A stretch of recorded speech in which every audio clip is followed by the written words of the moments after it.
All right, guys, Jared Littner out here with the Tackle Warehouse crew. Having a lot of fun, but I want to explain my take on the forward-facing sonar. You know, it's a big topic in competitive bass fishing or just fishing in general these days. You know, I've been with Garmin for several years now, and when it first came out, we had no idea the capabilities of this technology. You know, I love fishing shallow. I love flipping, throwing spinner baits, chatter baits, crankbaits, all that stuff, flipping docks. Right away, I learned to use that technology to help me find stuff I would never normally see or be able to throw at unless I went over it with a 2D, you know, your regular 2D or side scan. So having that ability has really opened up a lot of opportunities for me that I normally wouldn't have. So what we're watching on a lot of the shows now is these guys out in the middle of the lake, chasing single fish around, following bait fish. And that's great, that's awesome. But that's not necessarily what you have to do with this technology. Being able to find key structure, pull up on this point and throw at a brush pile and make sure your bait's there is absolutely kind of mind-blowing. So we're gonna go throw out some brush piles. I want to show you how this technology can work to your advantage.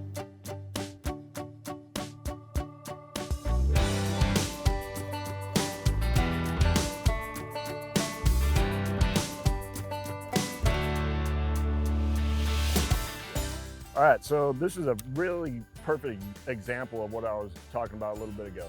You have a dock here, right? And you know, I'm up here doing my thing, flipping the jig on the dock, and I scan out and I find a brush pile. Normally, I wouldn't have ever seen that unless I went over with a 2D. So right there, you can start seeing it. And a little disclaimer here, the pollen is really kind of messing with the clarity of my sonar right now, but you can see that brush pile, okay? So I get lined up, make my throw, and again, I'm throwing a 6-inch swim bait. I got a drop shot. You know, I'm fishing big stuff. I'm not throwing a little fishy out there. So this normally I would never have seen that unless, again, I went over it with my 2D, but I missed it right there. Didn't let it sink far enough. And that's another huge thing with this technology, right? You know where your bait's at, what it's doing, what the fish are doing in relation to how your bait is acting. And it's gonna help you catch more of those fish than normally you wouldn't have. I keep throwing short of it. There we go. So now I'm gonna wind that. You see my bait falling right there to the right. Get it down, so I'm gonna bring it right over that brush pile and keep that bait in the strike zone. What I feel like is the strike zone. I'm not seeing a whole lot of fish in that, but we'll see what happens here. But you know, here's the deal. So back, oh, there's the brush pile. Back a few years back, you know, I'd drop a waypoint. Let's say I found this brush pile, I'd drop a waypoint on it, but then I'd have to like kind of triangulate like with that tree, with this dock, and with that dock to know where I'm throwing. Now I know exactly where I'm throwing it. So, you know, you mark a brush pile, you mark a rock pile, you know, whatever it may be. Now you have the ability to pull up, make that exact throw, be right on it, and like I said, keep that bait in the strike zone a lot longer, and it's going to generate more fish. And I'll show you on this dock, it's really, really cool too. Let's see if I can, there's a couple fishing, I think they're crappies. See them up high. Pretty sure they're crappie. Missed it again.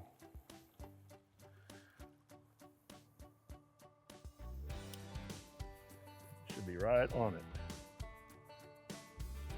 You see my bait, my drop shot falling down in there.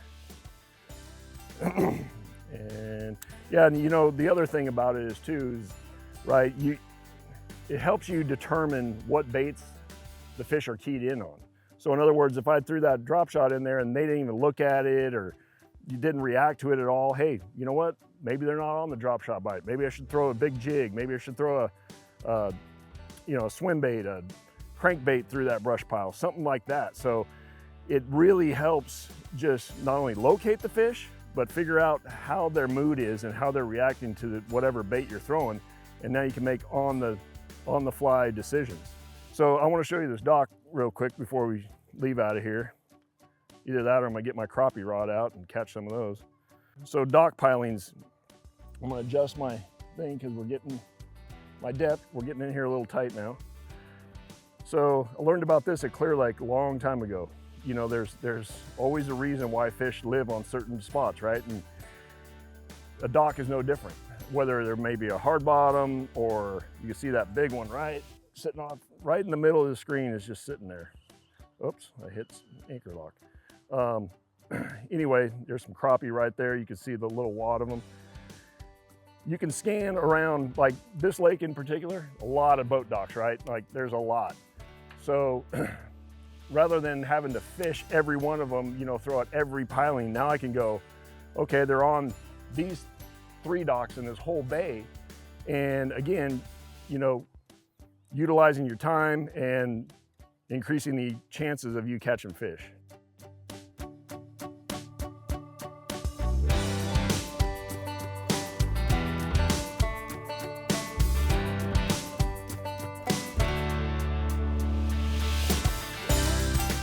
Okay, so all in all, you know, the way I use this forward-facing technology really helps increase, you know, my fish catches, targeting the right fish, and it's not really changing the way I fish. I'm still utilizing the same techniques that I've always fished with, but now it's broadened my horizon. So instead of maybe just throwing it that lay down right here, if there's a stump out in front of it, now I can recognize that, make that accurate cast, present the bait right, and potentially catch more fish.